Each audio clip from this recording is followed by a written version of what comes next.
So I'm going to teach today just for a few minutes on the topic born of four. So this is going to align a little bit with what I taught on Thursday night for those of you who were here.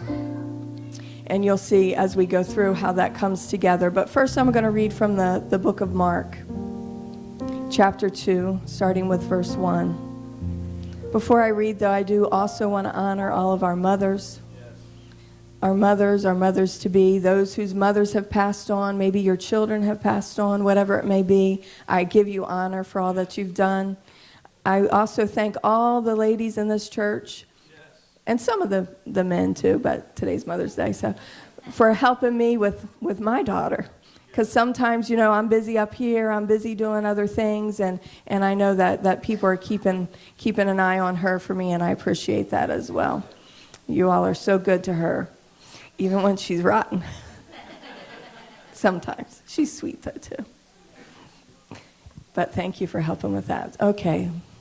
And I also do want to honor my mother-in-law and my mother, who obviously is in New Jersey, but I give them honor today as well. Special honor to them for all that they've done and all that they've met in our lives and in my daughter's life.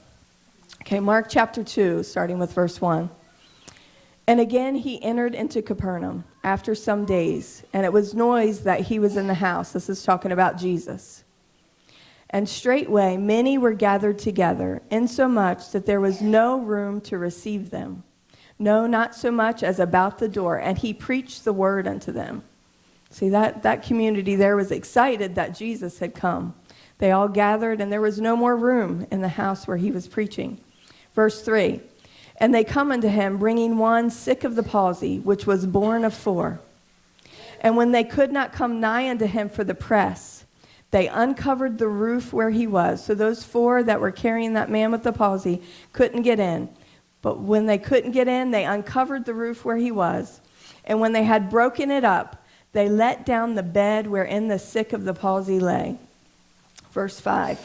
When Jesus saw their faith, he said unto the sick of the palsy, Son, thy sins be forgiven thee. And then I want to skip down to verse 10, I think it was.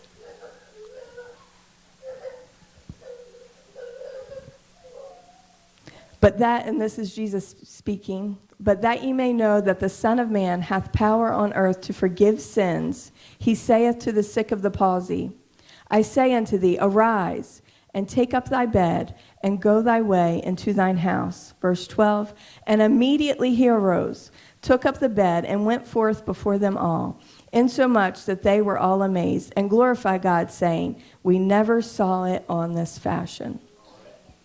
So imagine what life was like for this paralyzed man, this man that was sick of the palsy. His whole life he lived on this bed, basically like a mat, maybe the size of a twin bed, or maybe even a little smaller, 3 feet by 6 feet. Someone had to do everything for him. How many of us like to be dependent upon other people? We don't, do we? We don't like to have to depend on others. It's nice when others step in and help us out, but we don't like to have to depend on them. Like, we like that independence. But he had to have somebody else do everything. He would never know independence. At this point in his life, nothing could be done medically. Of course, there wasn't a lot of medical resources back then, but they had tried everything that they could try. There was nothing that could be done. There was no way he could contribute to society. He had to go through life as a beggar.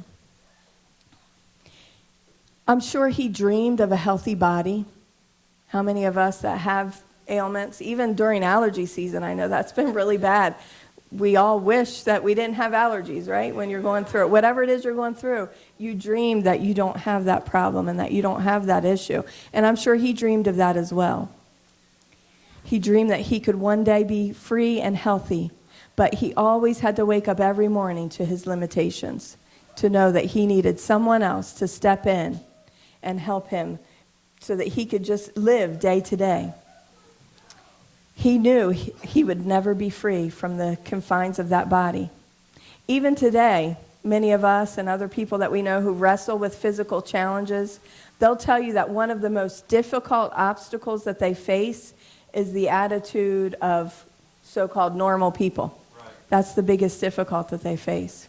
In this fast-paced world, It's not always very friendly to those who have special needs, is it? We try, right? And I think things have gotten a lot better through the years, but still there are limitations. Things everywhere you go is made and created for and designed for the average normal person, right? The person that can just get up and walk in there, or the person that can see, or whatever it may be. That's just the way it is. It's made for the majority. So it's not always very friendly to those who have needs. But in the ancient world, it was even more so that way, even harsher probably. Because back then, they even thought if you had a physical ailment, that it was some fault of your own. It wasn't even that, it was just something that you couldn't control. They often thought that it was a fault of your own. Aristotle said, this is in 5 BC. No, Aristotle said this, and then there's going to be a statute from Rome. But Aristotle said, let there be a law that no deformed child shall be raised. That's pretty stringent, isn't it? And then in 5 BC, there was a statute in Roman law that said, quickly kill a deformed child. Now, we know we would never do that today, right? Because we know that they can have a life that is fulfilling. But that was the law back then. So it was very harsh for this man who lived with this ailment, this palsy. In Israel, they let the handicapped live, so it wasn't like it was in Rome. But they suffered from a horrible stigma. It was a common assumption, even among the very religious people, that if someone suffered physically, that they had brought it on themselves, like I said, by their sin or by the sins of their parents. There was always a thought that it was something like that was causing the issue, and it wasn't just something beyond their control. The disciples said about a blind man, Master, who sinned, this man or his parents, that he was born blind? That's in the scriptures. That's what the disciples said. Now, this man did have 2 things going for him, as we read through those scriptures. One, his friends. Without them, he would never make it to Jesus. Without his friends, as we read in the scripture, he would have never been healed. Without them, he would have never gotten forgiven. We saw in that scripture also that Jesus forgave his sins. He didn't only heal him, which is a wonderful miracle, but he forgave his sins. And if you read in the scriptures that I skipped over, that was something that the other religious people of the day had the biggest problem with. How can this man forgive sins? And so to show his power, he then followed up by healing his body. Because what did Jesus know was the most important? Not the physical body, but the spiritual. And so that's why God forgave sins first. But then he followed it up with healing his body. But without this man's friends, that would have never happened. If you remember what I taught on Thursday night, I taught about friendship. And sometimes we can have the wrong friends. But today I want to talk about the right friends, the friends that encourage, the friends that will bear you and help bear your burdens, the friends that will help bring you to Jesus. What did we talk about on Thursday? The friends that turn you the wrong way, the friends that encourage you to do the things that you shouldn't do. But today, with this man that was sick of the palsy, he had 4 friends that were willing to do anything to get him to Jesus because they knew that that is what he needed. So 2 things going for him, his friends and his willingness to be vulnerable. That's hard. That is really hard for all of us, to be vulnerable. Like I said, we want to be independent. We want to be able to do it on our own. We want to be able to handle it, whatever it may be. But this man had to be vulnerable. He had no choice. We don't want to ever get to the place where we have no choice. So let's just go ahead and make ourselves vulnerable before the Lord, right? Because sometimes we can find that if we don't willingly make ourselves vulnerable, we end up hitting rock bottom, and there we have no choice but to be vulnerable because it's not an option. So this man, he must have wrestled with his sense of dependence. I'm sure sometimes he just wanted to be able to do things that he wanted to do when he wanted to do it, because he had to wait for somebody to come and help him. He couldn't do anything by himself. After they had been together during the day and his friends had helped him, he knew his friends would walk home, but he could not. Sometimes he probably was a little jealous of them, even though they were so good to him. He was probably jealous. Sometimes maybe even angry, but always dependent on them. No matter what other emotion he felt, he was always dependent upon those friends. It's a troubling thing for us sometimes to have someone else have to carry our metaphorical bed, right? We don't like to have to depend on somebody else, because that person who is helping you by carrying that sees you in your weakness. And it's that vulnerability, that weakness that we never like to show. We know that when we're allowing someone to carry us and to carry our mat, so to speak, they could hurt us if they dropped us. Just like that man. The people, he had to trust that they were carrying him and that they weren't going to drop him because he would be hurt. It's a very vulnerable thing to make whatever your mat is, whatever your issue is, public. That's being vulnerable, being very vulnerable. But the truth is, we all have a mat. We all have that issue. It may be different for each of us, but we all have it. Whether we call it human brokenness, or maybe it's a genetic imperfection, or just a personal weakness, it's what we most desire to hide about ourselves. It's that thing we don't want anybody else to see. And I'm not talking about sin, although it could be sin. Maybe it's just that weakness, that thing that just caused, maybe it's depression, maybe it's oppression, whatever it may be. It doesn't have to be sin, but it's something that just weighs you down, something that you really can't carry on your own and you need help with. It's that thing that we want to hide about ourselves. How many of us have ever bought something that was listed as is? You ever bought something as is? I have too. And what is your thought? When somebody lists it as is, you think, well, there's something wrong with it. You know, maybe I won't see it right away or won't know it, but the only reason they're selling it as is because there's something wrong with it, right? Well, if we think about each of us, we all have that as is something, right? But Jesus bought us as is. He didn't say you have to be perfect. He didn't say you have to be fixed. I know I hear a lot of people, well, I'll come to church after I get some things straightened out in my life. After I stop doing this or start doing that or when I can do this, then I'll come to church. But that's not how Jesus tells us to come. He wants us to come as is. He already bought us, right? So he just wants us to come just as we are. He is willing to take us just as we are. No, there doesn't have to be anything fixed. The most important thing is he knows exactly the things that we hide. He already knows, even if we don't want to make it public to others. He knows. Maybe your mat could be a temper that you just can't control. Maybe it's some type of addiction you have you can't control. Maybe it's fear you can't control. Maybe it's a lust that you can't control. I think a lot of us maybe struggle with this. Maybe it's a tongue we can't control. Sometimes we like to talk, don't we? Whether it's about others or being mean to others, that tongue is a powerful thing. You read the book of James, it'll tell you all about the power that's in the tongue. We can speak life or we can speak death. It's very important how we control our tongue. Or maybe it's a terrible secret from the past, something that God has already forgiven, but it just eats at you. It's just something that you can't control it coming into your mind. Some people will spend their whole lives pretending that they don't have a mat. But everybody has one. Just because you don't know what mine is, or maybe I don't know what yours is, we all have something that we try to hide that we don't want others to see. Maybe we appear healthy and strong to people around us, and they assume that we can get up and walk anywhere we want to, but they don't know the brokenness that we hide from others.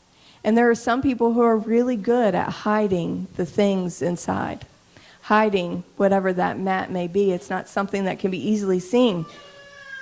But you can't have a deep friendship with someone if you're always the strong one. If it's one-sided, if you're never being vulnerable to that other person, it's not really a friendship. You could be friendly. You can be encouraging to one another. But if you're never open and vulnerable with whoever that friend is as they're vulnerable with you, then it's not truly a deep and strong friendship. You'll never have a strong marriage if you hide huge parts of you from your spouse. You need to be open. You need to be vulnerable. You'll never be an effective parent. Here's my only tie into Mother's Day. If you're most interested in just projecting a perfect image that says, I'm never wrong to our children. We need to be able to say to our kids, I'm sorry, I messed up. None of us are perfect. And as many of you know, this parenting thing didn't come with any book we could study. It didn't come with a manual, did it? We do our best. We do what we think is right, but we make mistakes. There's been times when I've said to Olivia, okay, Mommy shouldn't have got so mad. I'm sorry.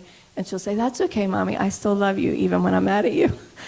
because that's what I say to her. But she's right, but I have to let her know I'm not perfect. I'm going to make mistakes, and I'm sorry, just like she should be sorry when she makes mistakes. But we can never be an effective parent if we just want to give off that sense, I'm never wrong. Everything that I've done is right, because it's not. We're going to make mistakes. And most importantly, we can't get to Jesus if we can't get off the mat. If that thing just holds you down, whatever it may be, and it just ties you to it and makes you immobile spiritually, you're never going to be able to make your way to Jesus. What you really need are some friends. Friends that care more about getting you to Jesus than they care about their own convenience.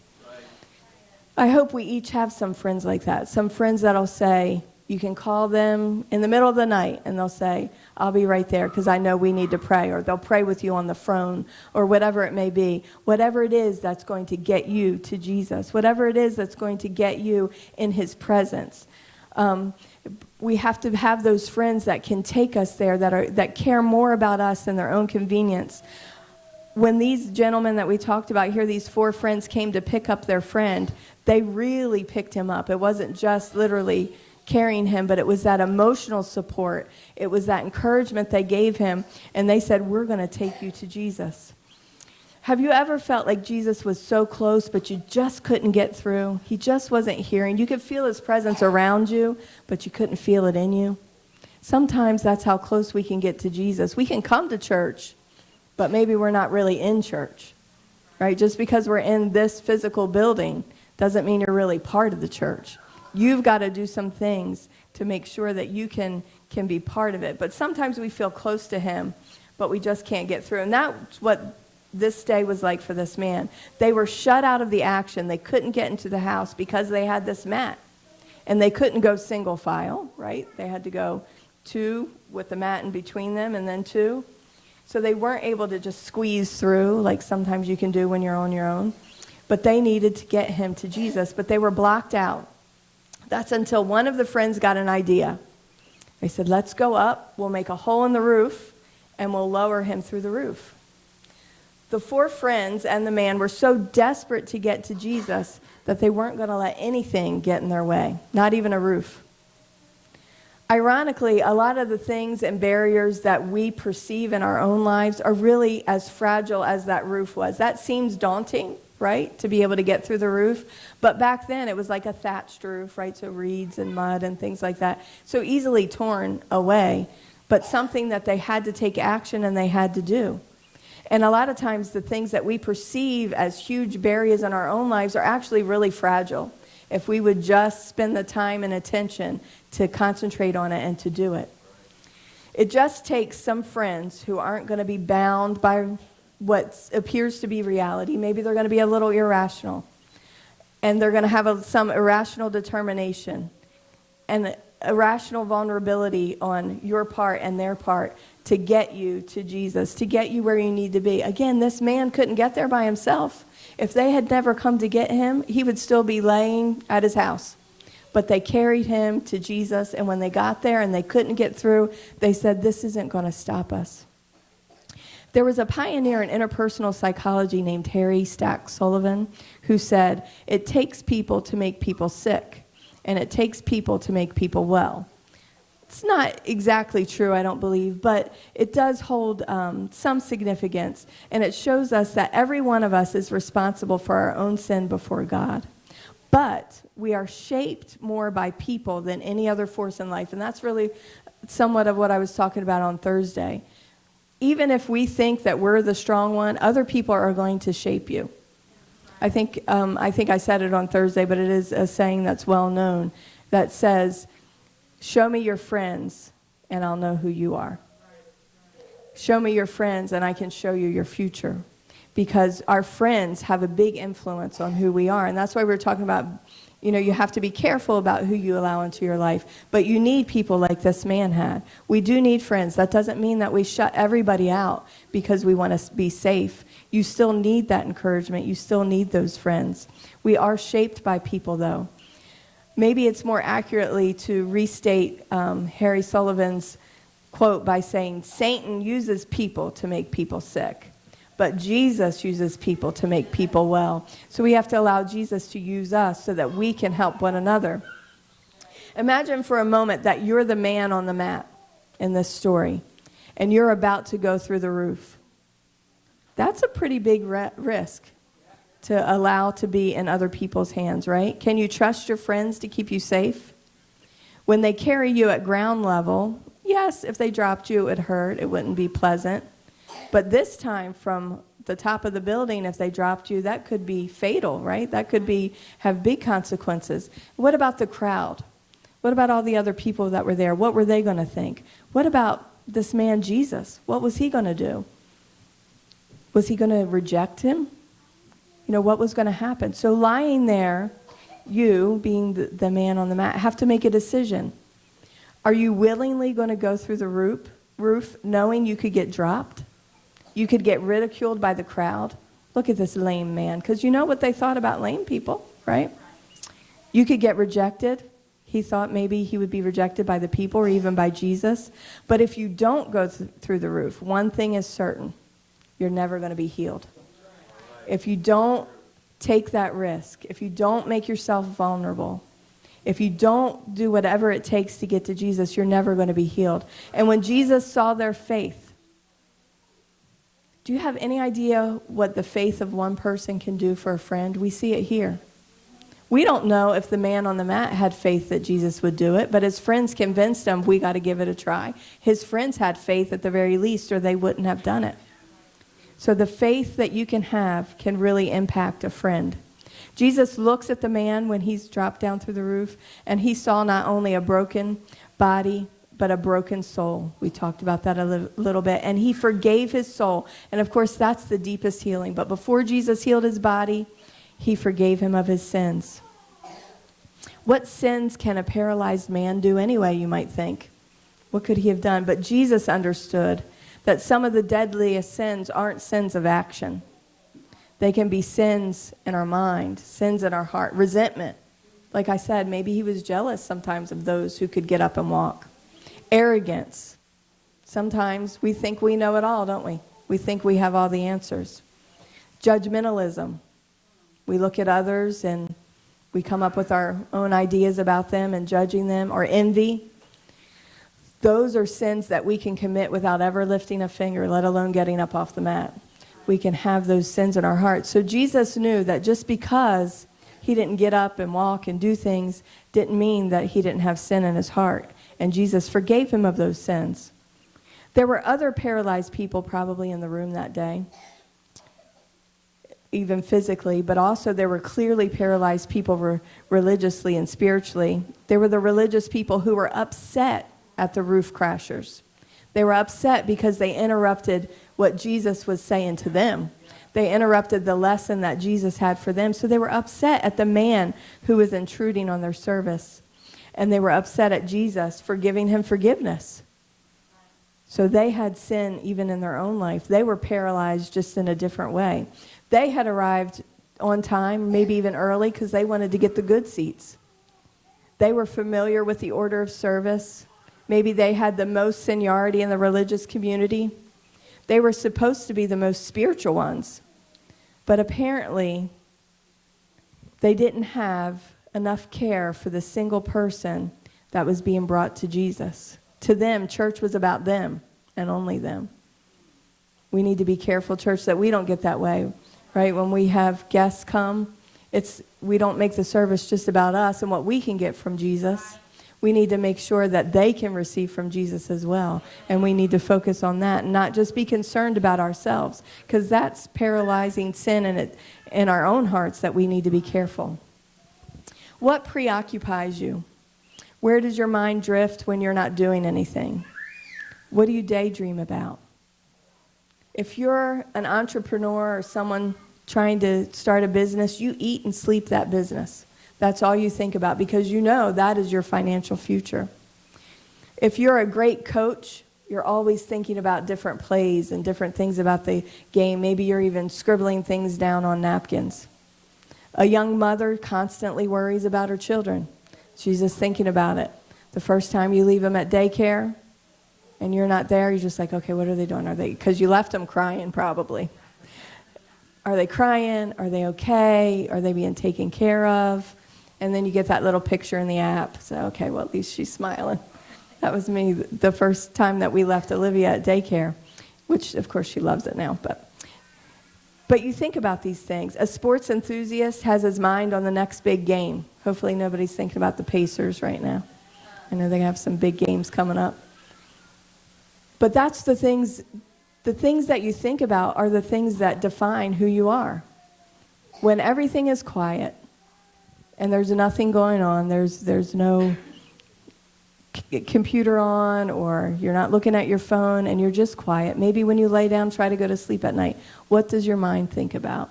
Those are the things that consume your mind. But have you ever thought about, what does God think about all day?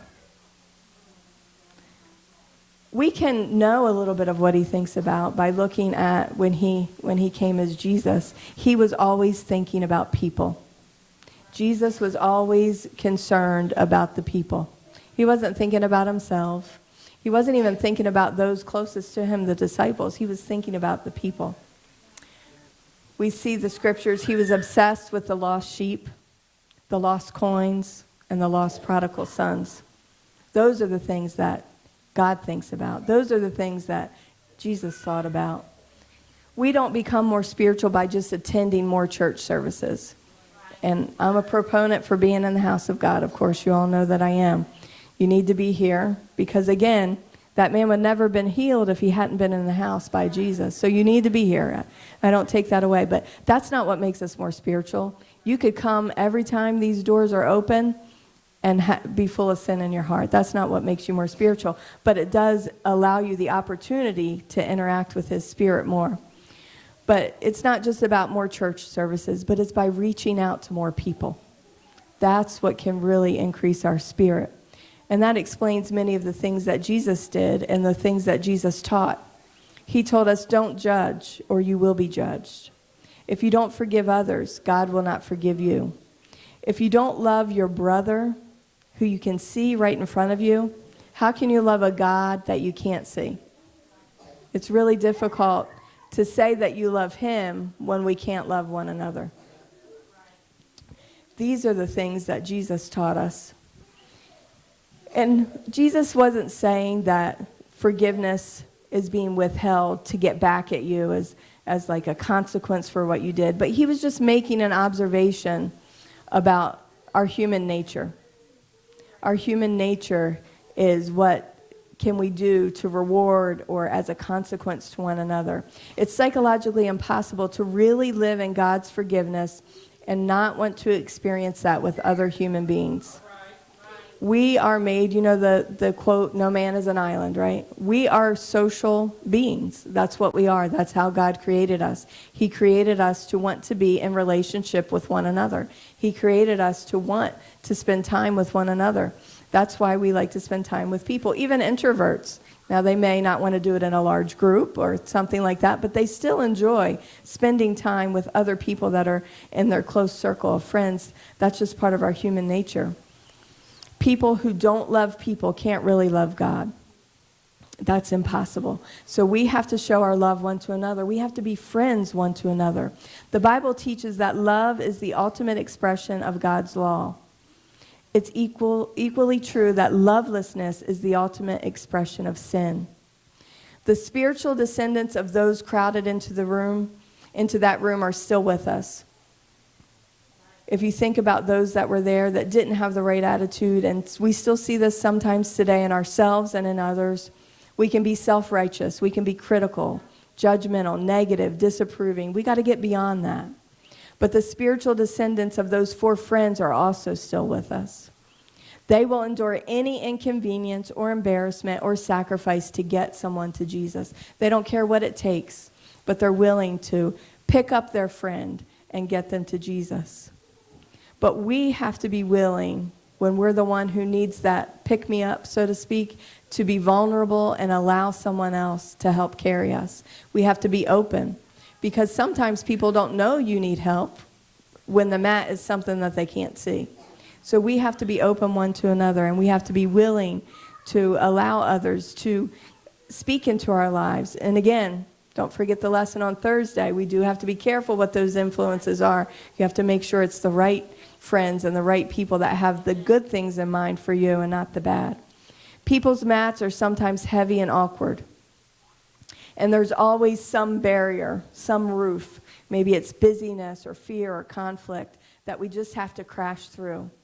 There's usually even a crowd of people, maybe religious people, that might feel inconvenienced by the interruption, but those aren't the right friends, right? We need to bypass them and go through the roof with those four that are there for us.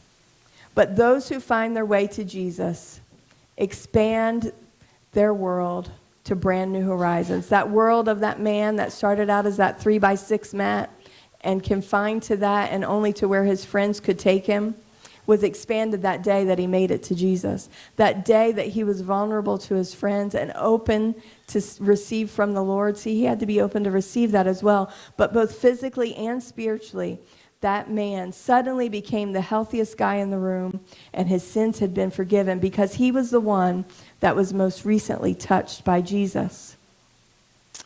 Where can we be today if we will open up ourselves to our friends?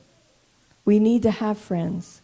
We need to have those people that we allow to speak into our lives, those people that we allow to help carry our burdens, because we can't do it by ourselves. Now, of course, we know Jesus is the friend that sticketh closer than a brother. That's what the scripture tells us, and he should be our very best friend.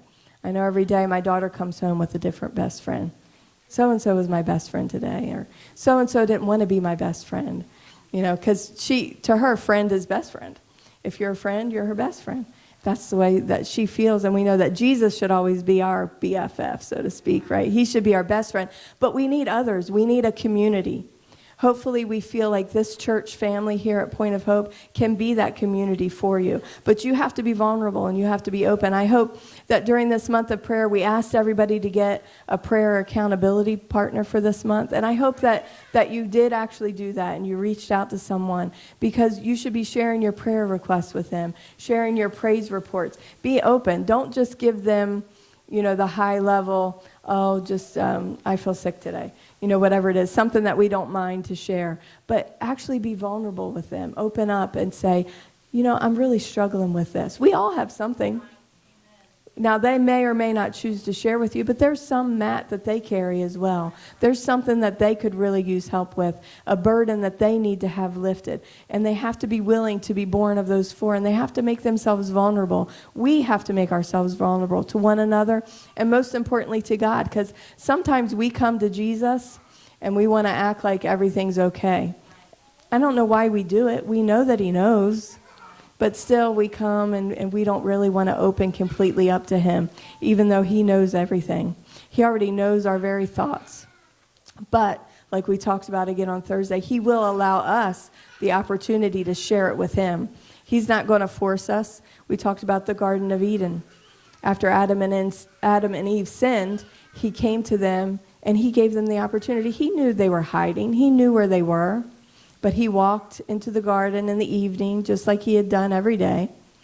And he said, "Where are you, Adam and Eve?" Even though he knew they had sinned. He knew they were hiding. He knew they were trying to cover it up. He knew all of that. But he gave them the opportunity to come to him. He gave them the opportunity to come and open up and be vulnerable with him. And that's what we have to do. We don't have to carry it on our own. That's the best part. God can take it all. And we can have friends who can help us to get to Jesus. Because sometimes it's hard to make that effort to even step forward. It's hard to make that effort to even come to the front, even just physically come to the front. And it's hard just to get our minds there that we want to say, you know what, I do need Jesus. Because again, we like to pretend like we don't need anybody. We like to pretend like we can do it all on our own. And I can't do this all on my own. I'm going to ask Sister Becky to come up and start playing to help us transition into the last part of our service. But I want us to be able to have those friends that will help us be vulnerable to God, that will guide us and encourage us. You have to be careful. You don't want the people that say, "Oh, do you really have to go to church today? Why don't we go shopping? Why don't we go take the kids to the zoo? Why don't we go out to eat?" Whatever it may be. You want those friends that say, "It's time to go to church. We need to go to church."